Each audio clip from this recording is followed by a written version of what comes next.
इससे पहले वाले वीडियो में हमने प्रोकैरियोटिक सेल्स के बारे में जाना था। अब हम आज बात करेंगे यूकैरियोटिक सेल्स के बारे में। यूकैरियोटिक सेल्स वो सेल्स होती हैं जिनमें क्या होता है, न्यूक्लियस प्रेजेंट होता है, न्यूक्लियस प्रेजेंट होता है और ये सिंगल और मल्टी सेलुलर दोनों टाइप के ऑर्गेनिज्म में पाई जाती है, सिंगल भी और मल्टी सेलुलर ऑर्गेनिज्म में पाई जाती हैं।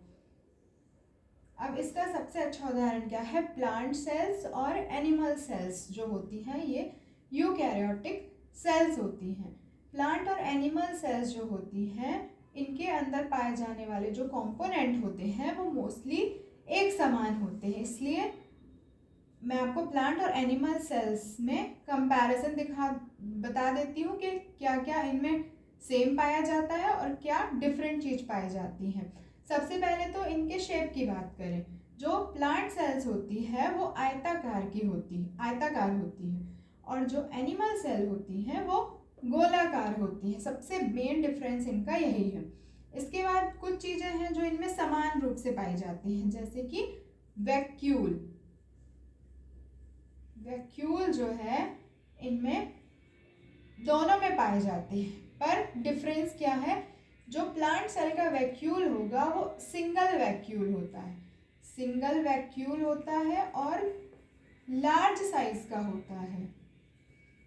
प्लांट सेल का वैक्यूल, और जो एनिमल सेल का वैक्यूल होता है, एनिमल सेल का वैक्यूल छोटा होता है और एक से अधिक मात्रा में ये एनिमल सेल्स में पाए जाते हैं वैक्यूल्स।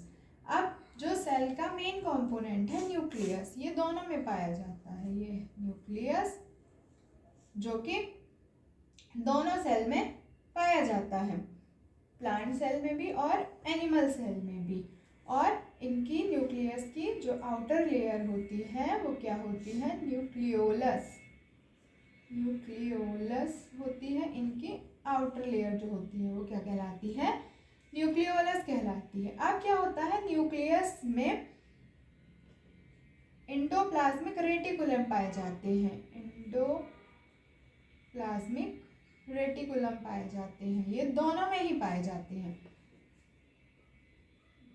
प्लांट सेल में भी और एनिमल सेल में भी एंडोप्लाज्मिक रेटिकुलम पाए जाते हैं।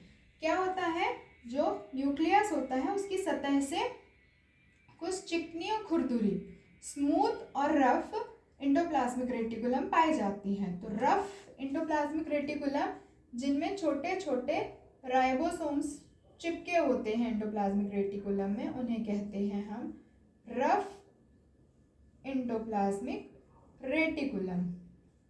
और जिनमें छोटे छोटे राइबोसोम्स एब्सेंट होते हैं उन्हें हम कहते हैं स्मूथ ईआर। ये क्या है, दोनों में कॉमन होते हैं, प्लांट और एनिमल सेल्स दोनों में पाए जाते हैं। ये होते हैं रफ, जिनमें क्या होता है, छोटे छोटे राइबोसोम्स पाए जाते हैं, और ये होते हैं स्मूथ, जिनमें राइबोसोम्स नहीं पाए जाते हैं। अब दोनों में ही क्या पाई जाती है, गोल्गी बॉडीज पाई जाती हैं, प्लांट सेल में भी और एनिमल सेल्स में भी। और दोनों में ही क्या होता है, राइबोसोम्स पाए जाते हैं, राइबोसोम। सेल के कंपोनेंट्स के बारे में अभी हम डिटेल में बात करेंगे कि इनका सेल के अंदर क्या काम होता है। अब सेल के अंदर जो लिक्विड भरा होता है उसे हम क्या कहते हैं, साइटोप्लाज्म, जो कि प्लांट और एनिमल दोनों में पाया जाता है, साइटोप्लाज्म। ये जो साइटोप्लाज्म होता है ये सेल के जितने भी कंपोनेंट हैं उनको होल्ड करने का काम करता है, प्लांट सेल में भी और एनिमल सेल में भी। अब क्या होता है, इनमें माइटोकॉन्ड्रिया पाए जाते हैं। ये माइटोकॉन्ड्रिया जो कि एनर्जी प्रोड्यूस करता है, ये प्लांट और एनिमल सेल्स दोनों में पाए जाते हैं माइटोकॉन्ड्रिया।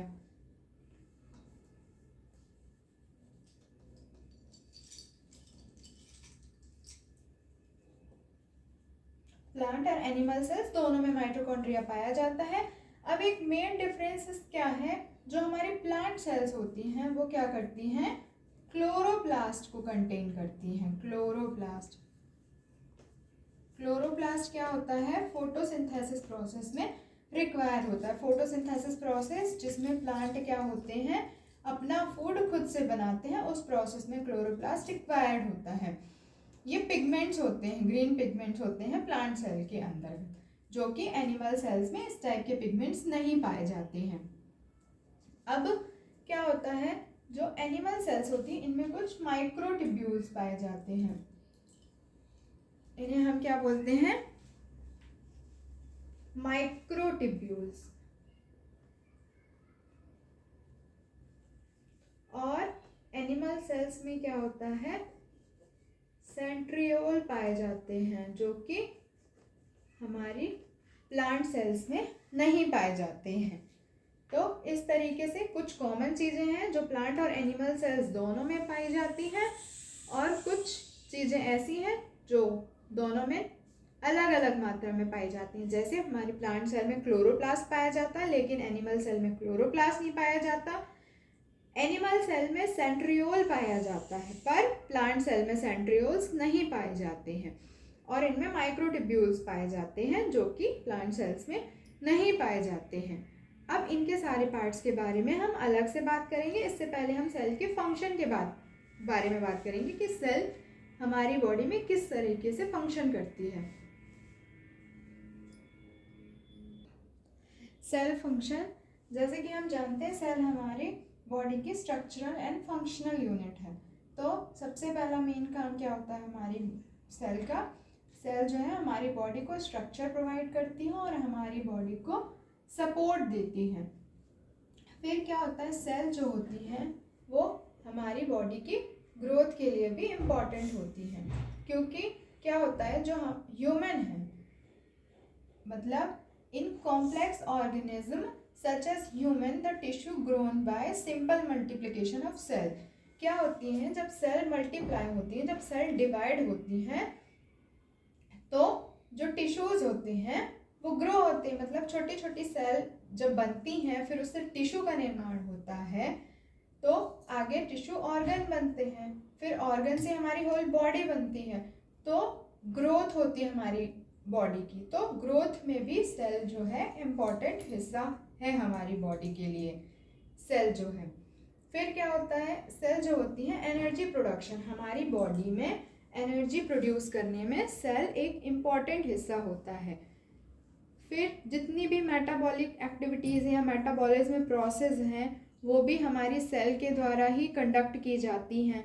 रिप्रोडक्शन प्रोसेस मतलब प्रजनन क्रियाएं जो होती हैं वो भी हमारी सेल के द्वारा ही की जाती हैं। और जितने भी सब्सटेंस हैं बॉडी में उनका ट्रांसपोर्ट मतलब उनका एक जगह से दूसरी जगह ले जाना वो भी हमारी सेल के थ्रू ही किया जाता है। इस प्रकार से जो सेल होती हैं हमारी बॉडी का एक इम्पॉर्टेंट हिस्सा होती हैं। इसीलिए सेल को स्ट्रक्चरल एंड फंक्शनल यूनिट कहा जाता है हमारी लाइफ का।